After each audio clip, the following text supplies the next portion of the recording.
السلام علیکم، welcome to Iram voice channel.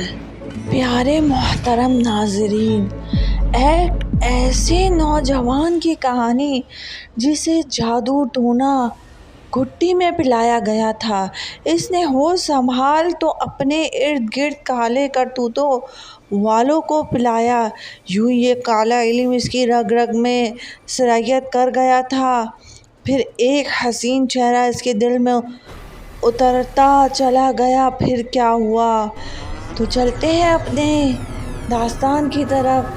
Video شروع کرنے سے پہلے آپ سب سے گزارش ہے، اگر چینل کو سبسکرائب نہیں کیا سبسکرائب کر دیں تاکہ آنے والا نیا واقعہ آپ تک پہنچ سکے۔ انسپکٹر شرجیل نے اس انگوٹھی کو اچھی طرح الٹ پلٹ کر دیکھا تھا۔ دلدار کا قتل بے حد غیر موقع ہوا تھا۔ یہ بھی سنا گیا تھا کہ کچھ دنوں قبل اس کے علاقے میں ہی کسی سے زبردست قسم کا جھگڑا ہوا تھا۔ انسپکٹر شرجیل نے اس پہلو کو بھی نظر انداز نہیں کیا تھا، لیکن علاقے میں ہونے والا جھگڑا اس قدر طوالت پر قابض نہیں تھا کہ خون خرابہ ہو جاتا۔ اور پھر جب ایک کانسٹیبل نے اسے وہ انگوٹھی لا کر دی تو وہ کرسی پر سنبھل کر بیٹھ گیا۔ کچھ سوچ کر اس نے اپنی جیب سے وہ مالا نکالی جو اسے ویران عمارت سے ملی تھی۔ اس نے دونوں چیزیں میز پر رکھ دیں۔ یوں لگ رہا تھا جیسے وہ ان کا موازنہ کرتے ہوئے ان میں کوئی مماثلت تلاش کر رہا ہو۔ وہ انگوٹھی کو خاص طور پر غور سے دیکھ رہا تھا۔ پھر اس نے کانسٹیبل سے کہا، ٹھیک ہے تم جاؤ۔ وہ چلا گیا۔ اب انسپکٹر شرجیل نے کسی کے نمبر ڈائل کیے۔ جلد ہی سلسلہ ملا تو دوسری طرف بھرائی ہوئی آواز سنائی دی، ہیلو پروفیسر، دیوان بول رہا ہوں، اور یہ میں ہوں شرجیل، لیکن میں تو کسی شرجیل سے واقف نہیں۔ سر میں نے آپ کو بولا تھا۔ اوہ اچھا، تو مطلب یہ ہوا کہ تم شرجیل ہو، اور ساتھ ہی یہ بھی سن لو کہ تم بڑے ہی بے وفا ہو۔ 2 ماہ سے کہاں غائب ہو بھائی؟ بس جناب، کچھ مصروفیت ہی آڑے آ گئی تھی۔ اب بھی شاید کسی وجہ نے ہی تمہیں میری یاد دلائی ہے، ورنہ تم اب بھی مجھے فون نہ کرتے۔ یہ سن کر ہنسا اور بولا، آپ کو میں 10 میں سے 10 نمبر دیتا ہوں، یہ بتائیں کہ آپ کہاں ہیں؟ میرا تو گھر میں بھی بس ایک ہی ٹھکانہ ہے، مطلب لائبریری میں ہی ہے۔ بالکل، تو بس پھر آنٹی سے بولیں کہ زبردستی چائے بنا کر رکھیں، میں آدھے گھنٹے میں آپ کے پاس حاضر ہو رہا ہوں۔ کوئی خاص بات؟ جی ہاں، وہیں آ کر بتاؤں گا۔ ٹھیک ہے، میں انتظار کروں گا۔ انسپکٹر شرجیل نے فون رکھ دیا اور دونوں چیزیں جیب میں ڈال کر اٹھ کھڑا ہوا۔ ماریا کا چہرہ دھواں دھواں ہو رہا تھا۔ وہ ساکت ہو کر جواش کو گھور رہی تھی۔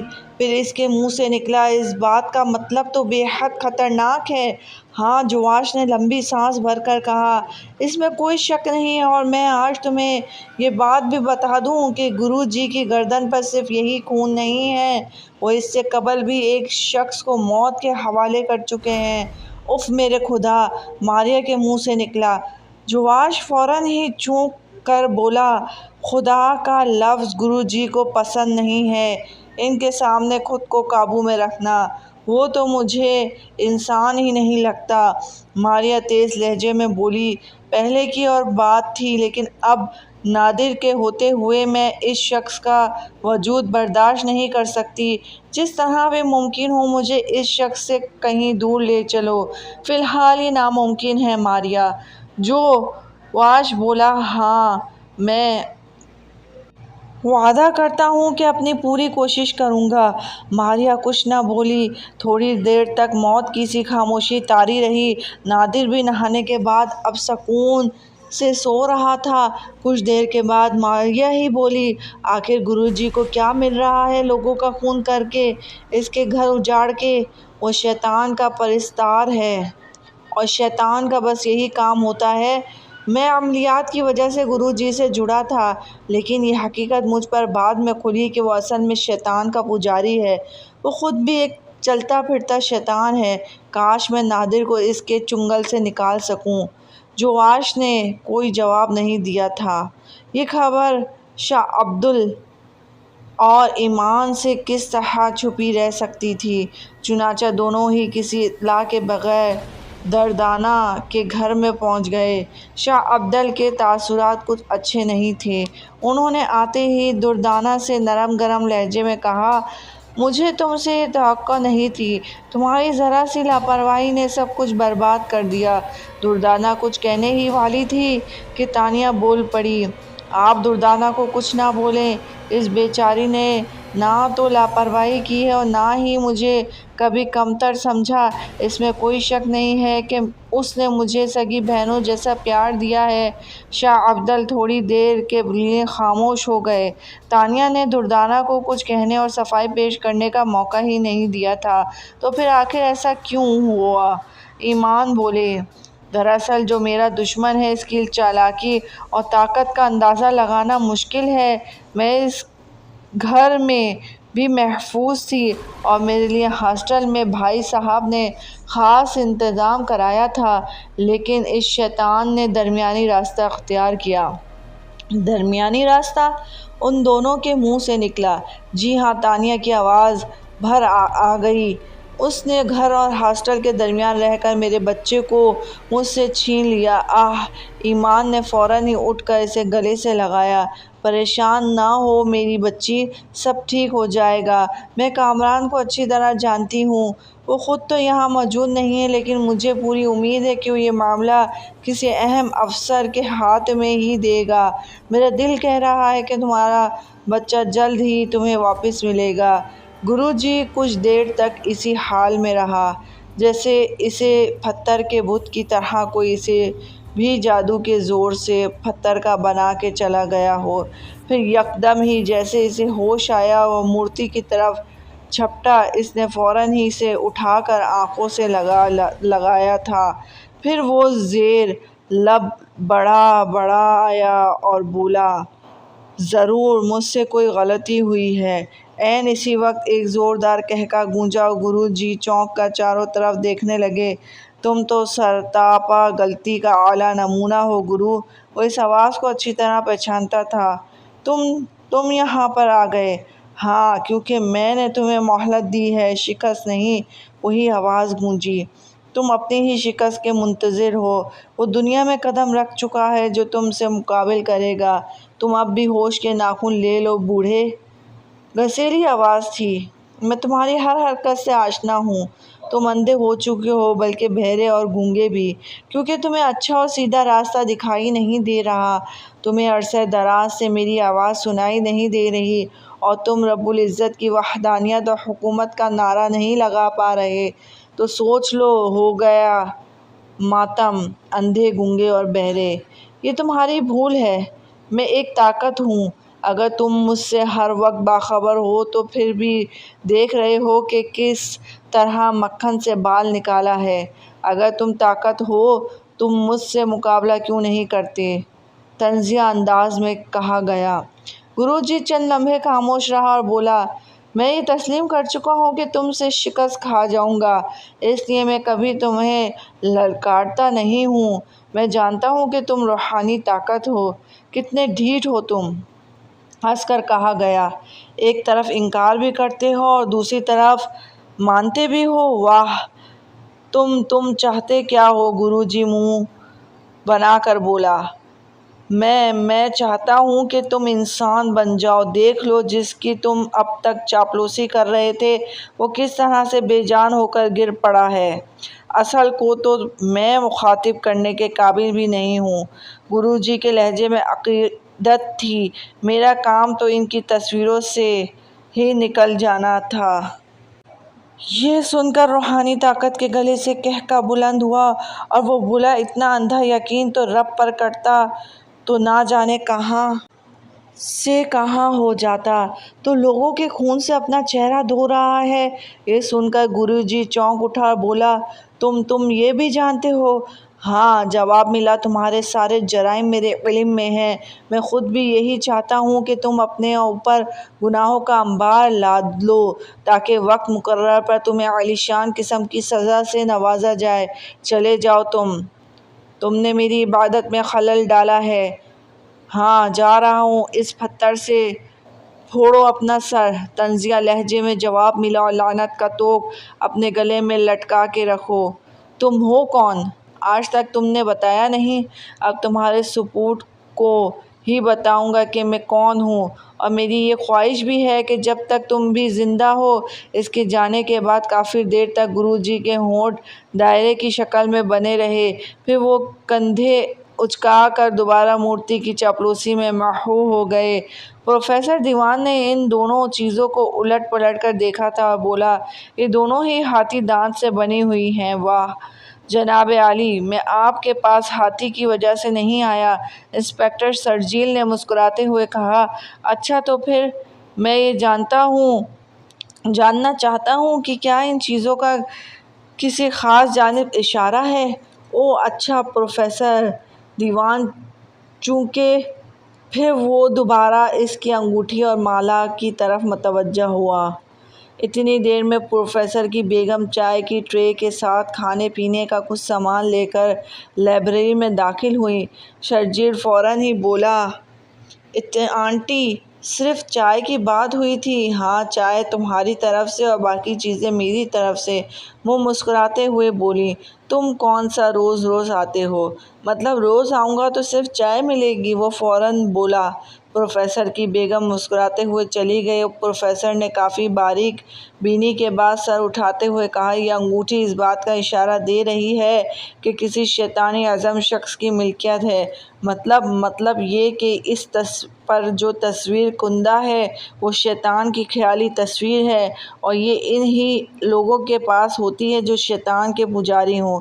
یہ سن کر شرجیل سوچ میں ڈوب گیا اور بولا، خوب، کیا ان کا کوئی خاص مرکز بھی ہے؟ ہاں، پروفیسر دیوان نے سر ہلایا، تارب نگر میں شمالی پہاڑیوں کے اطراف میں شیطان کے پجاریوں کے آثار ملے ہیں، وہاں ان لوگوں کی کئی بستیاں آباد ہیں۔ اوہ اچھا، کوئی خاص بات ہے؟ بہت ہی خاص، ایک شخص مطلوب ہے، اس نے کافی انوکھا کام کیا ہے، مطلب اس نے ایک نوزائیدہ بچے کو اغوا کیا ہے۔ اوہ، اور اب وہ ایک پولیس والے کا قاتل بھی بن چکا ہے، اور بہرحال وہ بچ کر کہاں جائے گا؟ میں فی الحال تو اسے اسی شہر میں ڈھونڈ رہا ہوں، اگر یہاں اس کے آثار نہ ملے تو پھر تارب نگر کا ہی رخ کروں گا۔ اب میں چلتا ہوں پروفیسر صاحب، پھر ملاقات ہوگی۔ یہ کہہ کر انسپکٹر شرجیل کرسی سے اٹھ کھڑا ہوا۔ ماریا نے دروازہ کھولا تو گرو کی شکل دیکھتے ہی اس کے دل میں نفرت کی ایک لہر سی دوڑ گئی۔ وہ فوراً ہی بولی، جو واش تو اس وقت گھر میں نہیں ہے۔ اچھا گرو جی اندر داخل ہو گیا، نادر تو ہے نا؟ جی ہاں بالکل، ماریا فوراً بولی۔ گرو جی عجیب سے انداز میں مسکرایا، بولا، چلو میں تم دونوں سے ہی کام چلا لوں گا۔ یہ کہہ کر وہ دھڑلے سے اس کمرے میں چلا گیا جہاں نادر اپنے چھوٹے سے گدے پہ لیٹا ہوا سو رہا تھا۔ اوہ، یہ تو سو رہا ہے؟ جی ہاں، ماریا ہونٹ چباتے ہوئے بولی۔ اس اکیلے گھر میں گرو جی کے وجود سے اسے وحشت ہو رہی تھی۔ اب وہ اس کی طرف گھومے اور مسکراتے ہوئے بولا، اب رہ گئی تم۔ جی وہ چونکی، ہاں، وہ اس کے قریب آنے لگا۔ ابھی جو واش نہیں ہے، اچھا موقع ہے، اور میں تم سے کہنا چاہتا ہوں کہ تم نے جو کچھ سوچ رکھا ہے اگر وہ صرف سوچنے تک ہی محدود رہے تو بہتر ہے۔ میں سمجھی نہیں، ماریا ہکلائی۔ اس کے دل کی دھڑکن تیز ہو گئی تھی۔ گرو جی نے برا سا منہ بنایا اور بولا، اگر غور کرو گی تو سمجھ جاؤ گی، مجھے بھوک لگ رہی ہے، کیا تم نے کھانا بنایا ہے؟ جی ہاں، آپ بیٹھیں، میں لے کر آتی ہوں۔ یہ کہہ کر وہ جلدی سے کچن کی طرف آ گئی۔ کھانا نکالتے وقت دل تو چاہ رہا تھا کہ کہیں سے زہر ملے اور وہ کھانے میں ملا دے۔ تھوڑی دیر بعد وہ کھانے کی ٹرے لے کر کمرے میں داخل ہوئی تو جو واش بھی آ چکا تھا۔ ماریا کے کان کھڑے ہو گئے۔ وہ جو واش سے کہہ رہا تھا، میں نے سارا انتظام کر لیا ہے، کل رات میں ہم لوگ اپنے شہر کی طرف روانہ ہو جائیں گے، دن کے وقت تو ذرا مشکل ہوگی، اس لیے میں نے رات کا وقت ہی چنا ہے۔ ایک مال بردار جہاز ہے، اس میں میرا ایک مرید ہوگا جو کافی اچھے عہدے پر ہے، اس لیے ہم لوگ سکون سے راستہ طے کر سکیں گے، بس اب تم لوگ بھی تیاری کر لو۔ یہ سب سن کر ماریا دھک سے رہ گئی تھی۔ اسی رات جب ماریا خاموشی سے بستر پر کروٹیں بدل رہی تھی تو جواش نے پوچھا، کیا ہوا، نیند نہیں آ رہی؟ ماریا نے نادر کی طرف دیکھا اور بولی، بالکل نہیں۔ کیوں؟ وہ شیطان جو زہر اگل کر گیا ہے اس وجہ سے۔ ارے ارے، جواش گھبرا کر اٹھ گیا۔ یار تم تو بالکل ہی آزاد ہو جاتی ہو، ذرا خیال کیا کرو۔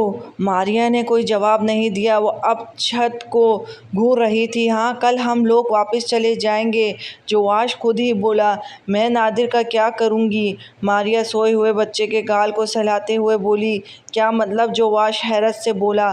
مطلب یہ ہے کہ یہاں رہتے ہوئے تو کچھ امید تھی کہ میں اسے تانیہ کے حوالے کر دوں گی، لیکن اب اتنی دور جا کر یہ سب کس طرح ہوگا؟ یوں بھی وہ آج مجھے خبردار کر چکا ہے۔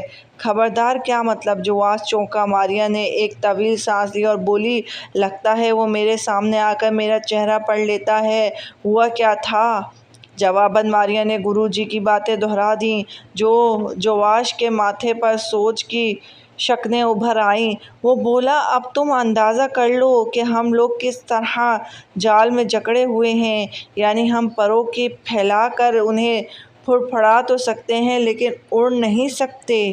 ماریا نے کوئی جواب نہیں دیا، وہ اب خالی نگاہوں سے سوئے نادر کی طرف دیکھ رہی تھی۔ انسپکٹر شرجیل اس وقت گھر میں ہی موجود تھا کہ جب اس کے ٹرانسمیٹر پر کال کا اشارہ موصول ہوا۔ اس نے چونک کر اسے آن کیا، بولا، انسپکٹر شرجیل اسپیکنگ۔ اور سر، میں صمدانی بول رہا ہوں۔ ہاں صمدانی بولو۔ سر، اسی بوڑھے کی مشابہت رکھتے ہوئے ایک شخص کو میں اس وقت اپنی آنکھوں سے دیکھ رہا ہوں، مجھے 99% امید ہے یہی وہ بوڑھا ہے۔ اوہ، انسپکٹر شرجیل کے منہ سے نکلا، تو تم اس وقت کہاں ہو اور وہ شخص تمہیں کہاں دکھائی دے رہا ہے؟ میں ناگر پوسٹ کے قریب ہوں سر، جہاں پرانی بندرگاہ ہے۔ آپ کو تو معلوم ہے کبھی کبھار ہی اب ہم اس بندرگاہ کا استعمال ہوتا ہے۔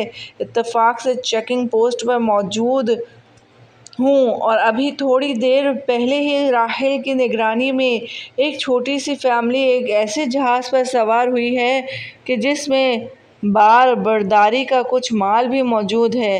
میں نے کہا آپ کو اطلاع دوں۔ گر صمدانی، وہ فوراً بولا، اگر وہ بوڑھا نہ بھی ہو کہ جس کی ہمیں تلاش ہے، لیکن اس کے باوجود بھی تمہاری یہ کارکردگی شاباشی کے لائق ہے کیونکہ تم نے اپنا ذہن حاضر رکھا۔ شکریہ سر۔ تم نے ابھی کہا تھا فیملی ہے، تو باقی لوگوں کی کیا پوزیشن ہے؟ پیارے ناظرین، انشاءاللہ نیکسٹ پارٹ میں اس کا اگلا حصہ آپ کو بتاؤں گی۔ بہت سنسنی خیز داستان ہے، میرے ساتھ بنے رہیے گا۔ اگر چینل کو سبسکرائب نہیں کرا سبسکرائب کر دیں، بیل آئیکن کو بھی دبا دیں تاکہ آنے والا نیکسٹ پارٹ، نیکسٹ ویڈیو، کوئی بھی واقعہ آپ تک پہنچ سکے۔ السلام علیکم، اللہ حافظ، اللہ نگہبان۔